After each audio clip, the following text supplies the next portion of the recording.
What if Donald Trump's strategy to pressure Canada through NATO was never sustainable? What if his threats to isolate Ottawa were based on assumptions that no longer hold? Because according to new reporting, a single phone call between Mark Carney and London may have dismantled Trump's entire approach.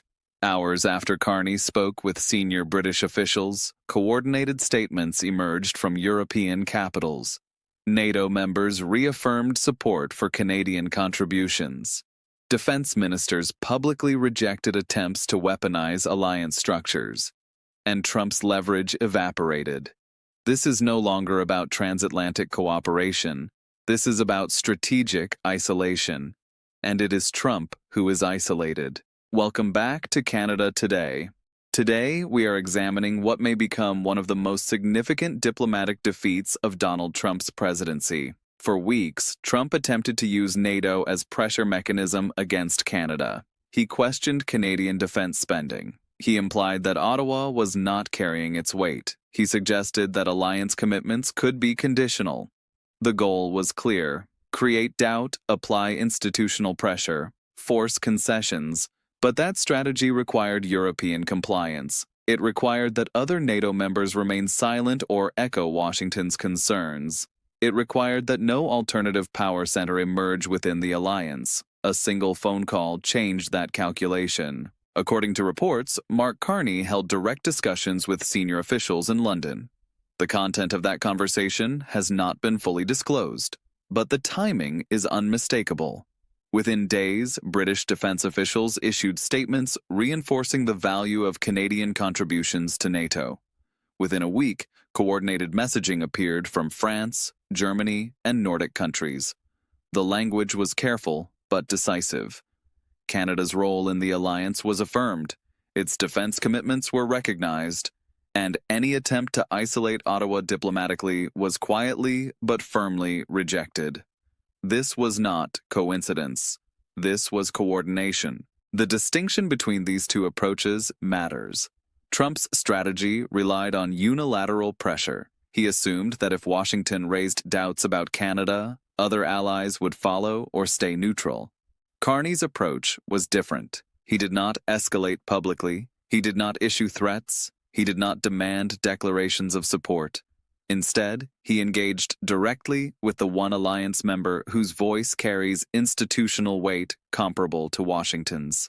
He called London. Why London specifically? Because the United Kingdom holds unique strategic positioning within NATO. It is the alliance's second-largest military contributor. It shares intelligence structures with Washington that other members do not. It has historically balanced transatlantic relations during periods of American unpredictability.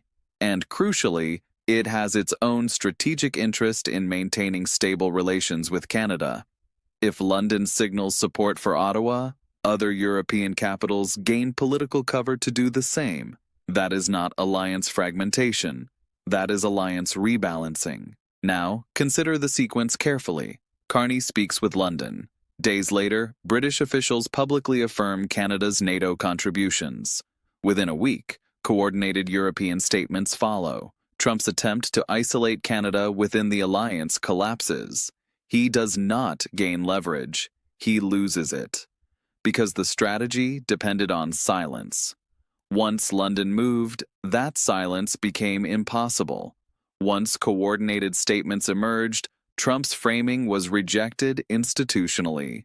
The alliance did not turn against Canada. It turned away from Trump's tactics. This is where Trump's miscalculation becomes clear. He treated NATO as a tool of American unilateral influence, assuming that raising questions about one member would create pressure on that member to comply. But NATO is a collective security organization built on consensus.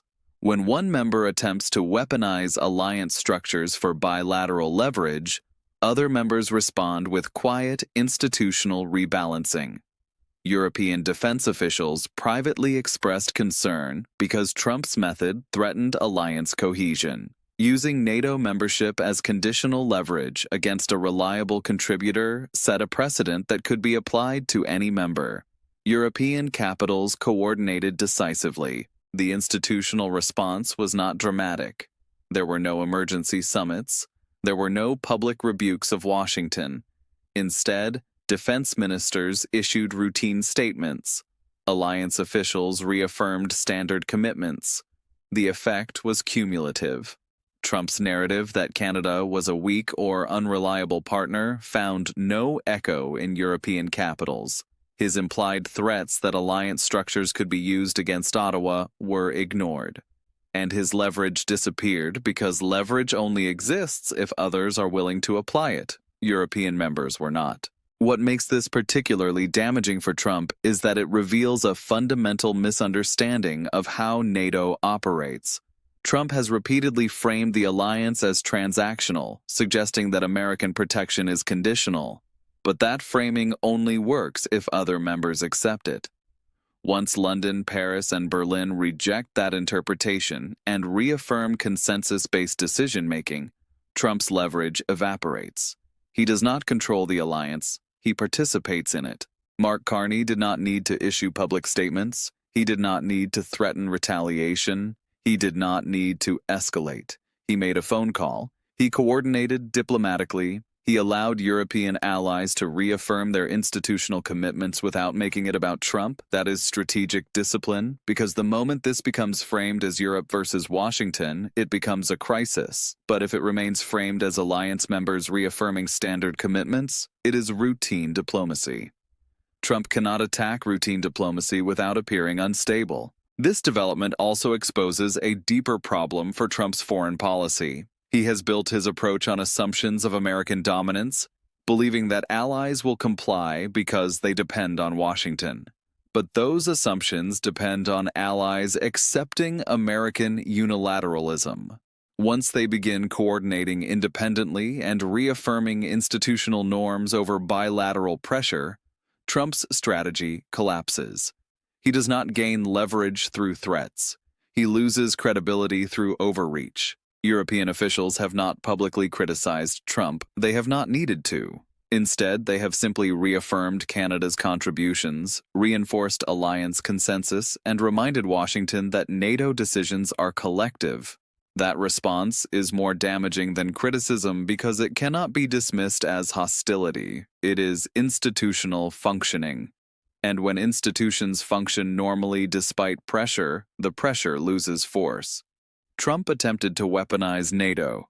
The alliance responded by operating as designed. That is a quiet but decisive defeat. Now, Trump faces a choice. He can continue pressuring Canada and risk further alienating European allies. He can escalate rhetoric and appear increasingly isolated.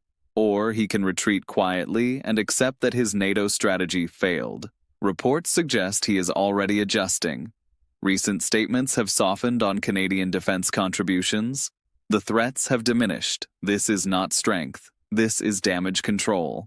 And it confirms that Carney's approach worked. What may be most telling is what did not happen. Trump did not gain European support. He did not succeed in isolating Canada. He did not extract concessions from Ottawa. He did not demonstrate American dominance. Instead, he demonstrated the limits of unilateral pressure when allies coordinate. He demonstrated that institutional norms constrain even Washington. And he demonstrated that quiet diplomacy can defeat loud threats. For Carney, this episode reinforces a consistent pattern. While Trump relies on public pressure, Carney relies on institutional coordination. While Trump escalates, Carney stabilizes. While Trump demands immediate compliance, Carney builds long-term credibility. The result is strategic advantage, because institutions favor stability, allies favor predictability. And when one leader offers chaos while another offers coordination, allies choose coordination. The collapse of Trump's NATO strategy also has implications beyond Canada. If European allies are willing to coordinate independently on Canada, they may be willing to do so on other issues. If they are willing to reaffirm institutional norms over American unilateralism on defense, they may do so on trade, climate, or security. European capitals that coordinated on Canada now have established channels for future coordination. Those channels will be used again. Mark Carney's strategy now looks even more robust. He did not confront Trump publicly. He did not escalate. He did not demand European support. He simply coordinated quietly with the one ally whose support would trigger broader institutional response. That coordination worked. European capitals reaffirmed Canada's role. Trump's pressure collapsed, and Ottawa emerged stronger within the alliance. Trump attempted to isolate Canada within NATO. Instead, he isolated himself. He attempted to demonstrate American dominance. Instead, he demonstrated the limits of unilateral pressure. He attempted to force concessions from Ottawa. Instead, he was forced to retreat. This is not tactical adjustment. This is strategic failure. And it happened because one phone call to London set in motion a coordinated institutional response that Trump could not counter. The lesson is clear. Institutions matter. Coordination matters. Credibility matters. Trump's approach ignored all three. Carney's approach relied on all three. The results speak for themselves. NATO did not become a tool of American bilateral pressure. It remained a collective security alliance. Canada was not isolated, Trump was. And the strategy that was supposed to force Canadian concessions instead forced American retreat. If you value serious analysis of power, strategy, and institutional dynamics, subscribe to Canada Today. We cut through political theater and focus on structural outcomes. Because sometimes the story is not the threat.